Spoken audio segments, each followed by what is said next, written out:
La victoire face à Lens, il y a eu depuis le lundi, le mardi, aujourd'hui, veille de match. Comment vous sentez vos troupes et est-ce que vous avez des bonnes nouvelles à nous annoncer, même si on sait que rien n'est définitif à un petit peu plus de 24 heures du match?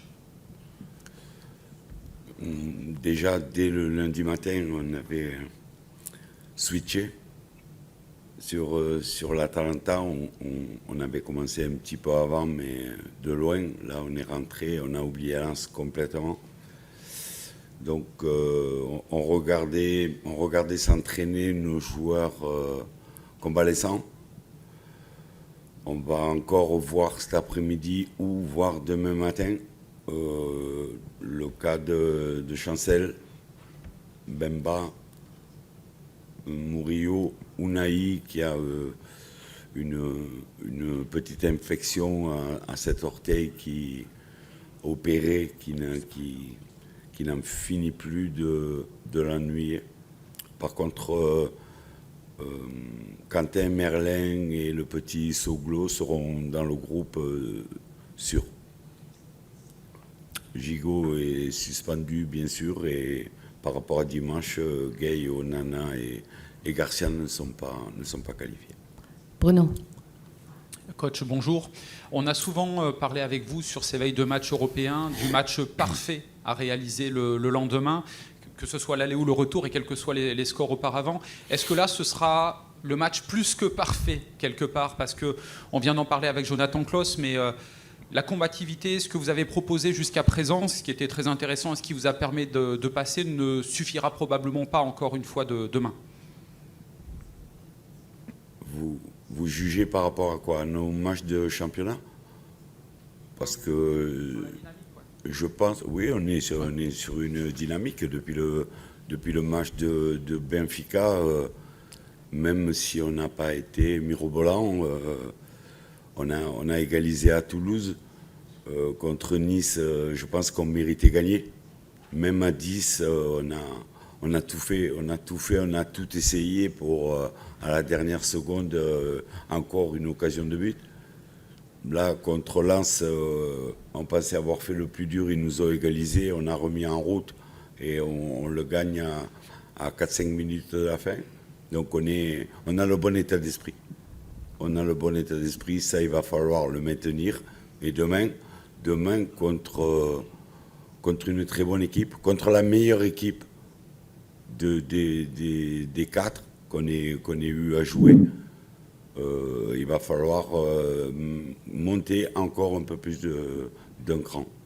Ensemble, avec notre public, monter le curseur un peu plus parce que c'est une équipe atypique, mais elle est très difficile à jouer. Oui. Bonjour Jean-Louis Thomas de Saint-Léger, RFI, ici. Bonjour. Bonjour. À quel point c'est important d'avoir avec vous Pierre-Emerick Aubameyang avant de jouer une demi-finale de Coupe d'Europe? Merci. Je crois que c'est le meilleur buteur de la compétition.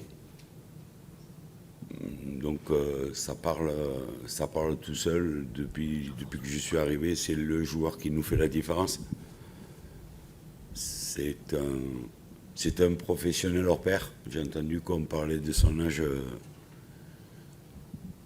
J'y crois pas. Il a 20 ans dans sa tête. C'est un pro. C'est une très belle personne. Il est très généreux. Et s'il a fait une carrière comme ça, s'il a joué dans des très grands clubs, aujourd'hui, qu'il fasse une grande saison à l'Olympique de Marseille, pour moi, c'est quelque chose de normal. Jean-François. Ouais. Bonjour Jolie. C'est une sacrée aventure que vous vivez. Chaque match est un scénario dingue. Il y a un côté un peu épique, un peu héroïque parfois avec des joueurs qui sont au bout, qui crampent, qui sont blessés, diminués, suspendus, etc. Des jeunes, des vieux. Ça doit être extraordinaire à vivre. Mais est-ce que vous pouvez nous confirmer aujourd'hui que cet effectif-là, il a encore suffisamment de carburant et d'énergie et de volonté pour aller au bout dans les deux compétitions dans lesquelles vous êtes encore engagé? Merci. En tout cas, on fait tout pour. On fait tout pour la récupération. Il n'y a pas de pression particulière. On n'a pas encore abordé l'Atalanta de Bergame avec les joueurs pour ne pas les perturber. Il y a des gens qui en parlent autour de nous, bien sûr. Jordan les a joués quand ils jouaient en Italie. On entend, personnellement, j'ai pris le petit déjeuner avec Fabrizio Ravanelli qui m'a dit l'équipe est difficile aujourd'hui.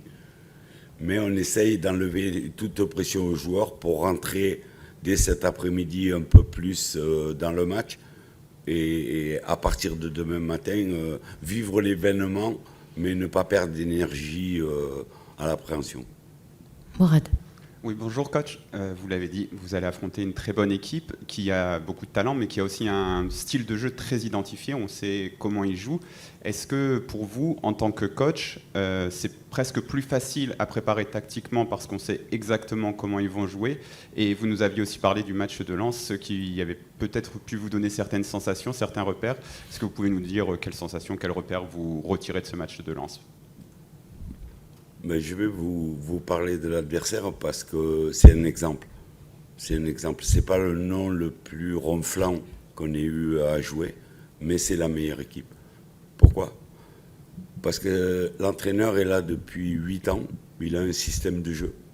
Et année après année, il a consolidé son équipe et de plus en plus forte. Et ça fait quelques années qu'il titille les gros d'Italie et qui finit toujours 5e ou 6e. Quand on connaît les favoris du championnat, ça veut dire que s'il finit 5e, ça veut dire qu'il a mis un gros derrière lui. Et chaque année, c'est comme ça. D'accord? Donc je pense que c'est un bon exemple pour le travail, même si le métier d'entraîneur, on limite un petit peu les années. Lui, ça fait 8 ans qu'il est là, que le club lui fait confiance et qu'il a fait une équipe à son image. À son image, il recrute les joueurs qui rentrent dans son moule. On connaît son style de jeu, mais il faut avoir les joueurs pour jouer un style de jeu qui demande autant d'énergie. Et là, chaque année, il améliore l'équipe. Et le fait d'être européen doit lui donner plus de moyens pour prendre des joueurs de plus grande valeur encore ou d'étoffer son effectif. Donc, pour moi, c'est vrai qu'Atalanta de Bergame, c'est pas un Milan AC, Juventus, mais c'est des gens qui travaillent très très bien. Michel. Bonjour Jean-Louis. On est dans la configuration Villarreal avec un match aller à domicile. Vous nous aviez un petit peu surpris avant Villarreal en disant qu'il fallait faire la différence dès le match aller. Est-ce que c'est un petit peu la même philosophie aujourd'hui ou alors une petite victoire en demi-finale vous prenez? Une victoire. Une victoire.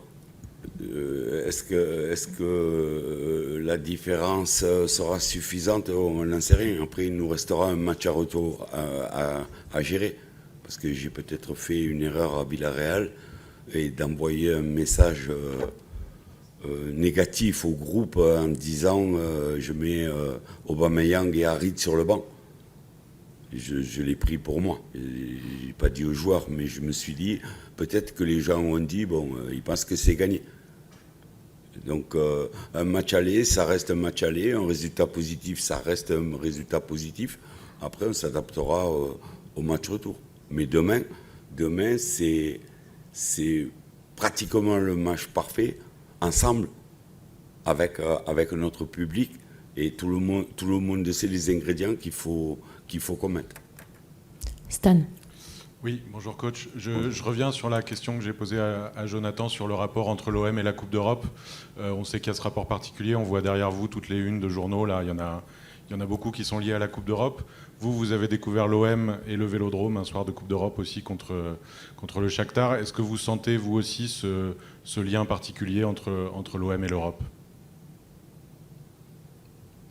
L'impression que j'ai, c'est que c'est pas qu'un club, c'est une ville entière qui joue une demi-finale de Coupe d'Europe. Voilà ce que je ressens. On peut pas se promener sans que les gens nous parlent de ça. Donc je vous dis, c'est un club, oui, mais c'est une ville entière. Baptiste. Bonjour coach, ici sur la gauche. Pour parler de Jonathan Klaus, qui était à côté de vous à l'instant. Comment vous l'avez remis sur les rails à votre arrivée, après tout ce qui s'est passé pour lui au Mercato, et après sa blessure qui arrivait au moment où vous aviez de gros rendez-vous?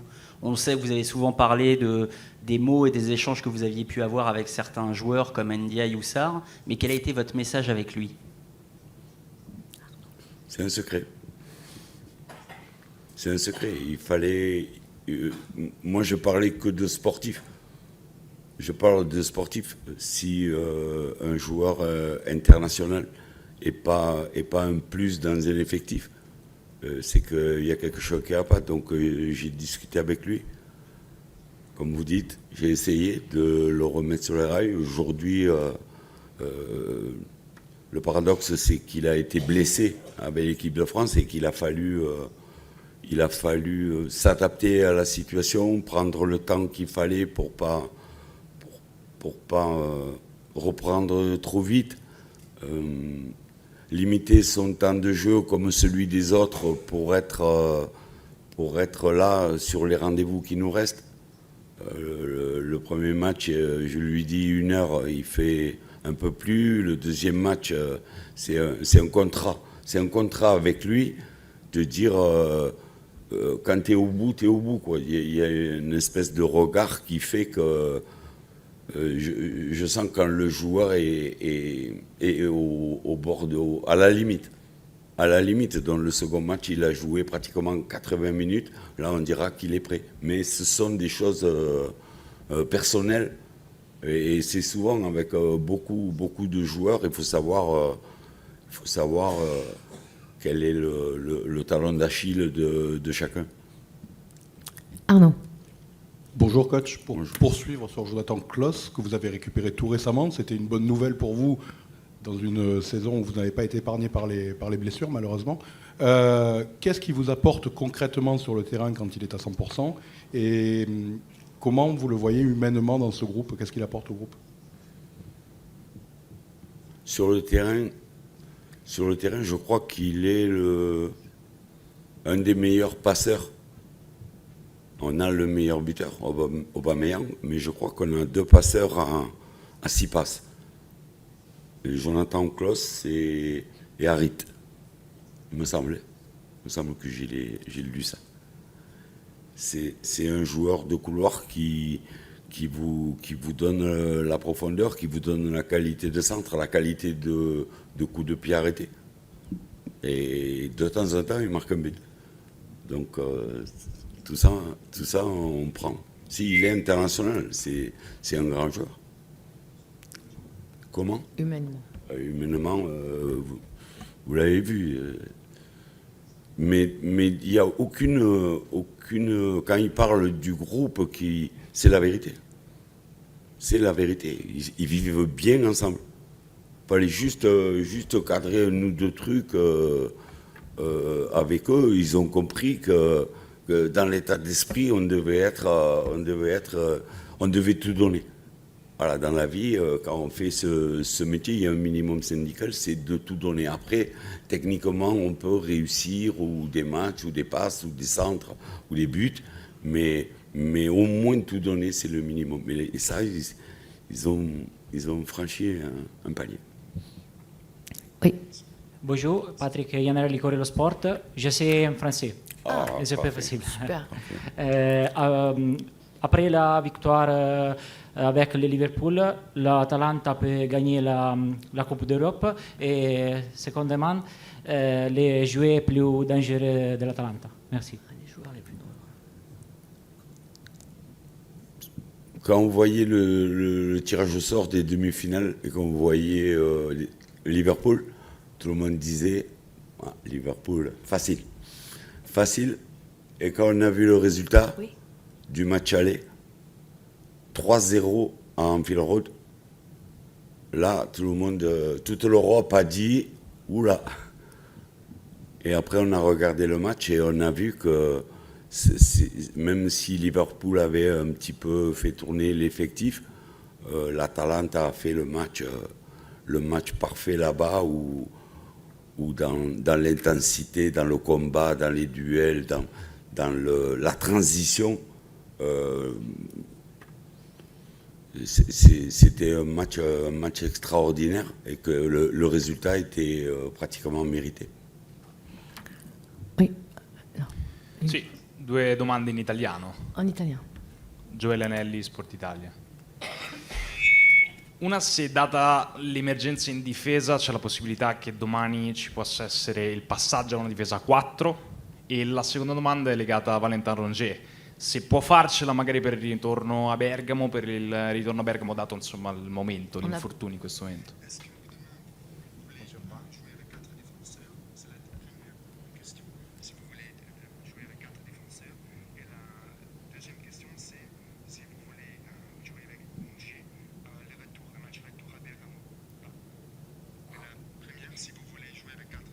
D'accord. On jouera à 4 ou à 5. On verra. On verra. On verra demain parce qu'on a encore des joueurs qui sont convalescents et on va voir le dernier entraînement s'ils peuvent jouer. La deuxième question sur Rongier, non, il ne sera pas encore avec nous au match retour. Buongiorno, Italian. Alberto Gianbruno, Telesiti Network. Voi a un certo punto della stagione avete fatto l'in sull'Europa League, dando il massimo e raggiungendo già un risultato straordinario come la semifinale, ma avete tutte le carte in regola per andare avanti. Di contro c'è una squadra, l'Atalanta, che invece sta facendo all-in su tutto, campionato, Europa e anche la Coppa Nazionale, Coppa Italia. Questo può fare la differenza, secondo lei? Concentrarsi soltanto su un obiettivo alla fine può essere decisivo. Grazie.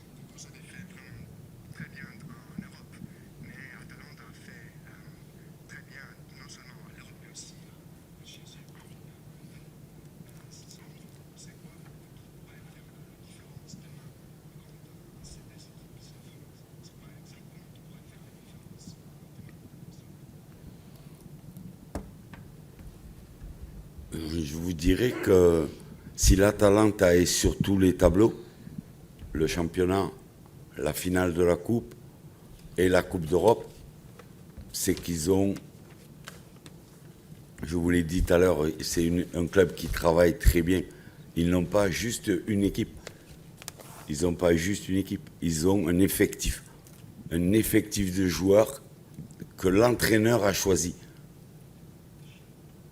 Et ça, c'est fondamental, parce que dimanche, il a fait tourner un petit peu, et on a vu des joueurs qui ont une grande qualité, des joueurs que l'on connaît en France, Bilal Touré, Lockman, c'est des joueurs que je connais personnellement et qui ne sont pas titulaires à l'Atalanta de Bergame. Mais quand il les rentre pendant le match, ou quand il fait jouer un match sur 3 ou sur 4, il n'affaiblit pas l'équipe. Donc l'Atalanta a un effectif de très haut niveau. Et c'est pour ça que je vous ai dit tout à l'heure, c'est un club qui travaille très bien parce qu'il joue sur tous les tableaux. Il joue la 5e, 6e place du championnat. Là, il est en finale de la Coupe et il joue la demi-finale de la Coupe d'Europe. Mais il a l'effectif pour faire tourner. Abi. Bonjour Jean-Louis. On a la chance d'avoir un coach expérimenté. Alors, je ne vais pas te demander un secret. Le talon d'Achille de cette équipe, tu viens de dire que tu connais bien l'entraîneur qui est là depuis 8 ans. Les joueurs aussi, tu as bien étudié le sujet. Est-ce que tu peux nous donner un petit secret éventuellement que tu peux dévoiler là, vite fait, sur l'équipe? Le secret, ça sera de se préparer à un combat. C'est une équipe qui vous défie. C'est une équipe qui veut des duels. Donc comment on déjoue une équipe qui veut vous jouer un contre un sur tout le terrain? Ça sera le secret, mais je le dirai aux joueurs demain matin. Allez, on termine. Stéphanie. Bonjour coach, pour rester dans cet état d'esprit, je voulais savoir où vous en étiez de votre mission des 100 jours qui approche de la fin, si vous envisagiez un 101e jour. Écoutez, on est le 1er mai. Si on m'avait dit quand je suis arrivé ici que tous les objectifs seraient devant nous le 1er mai, j'aurais signé dès demain. Mais maintenant, j'ai envie de faire plus. Demain, on verra le Vélodrome pour la dernière fois en Europe. Et j'aimerais qu'on fasse ensemble, j'aime ce mot, ensemble. J'aimerais qu'on fasse une grande fête demain. Et ben voilà, merci beaucoup. Merci beaucoup.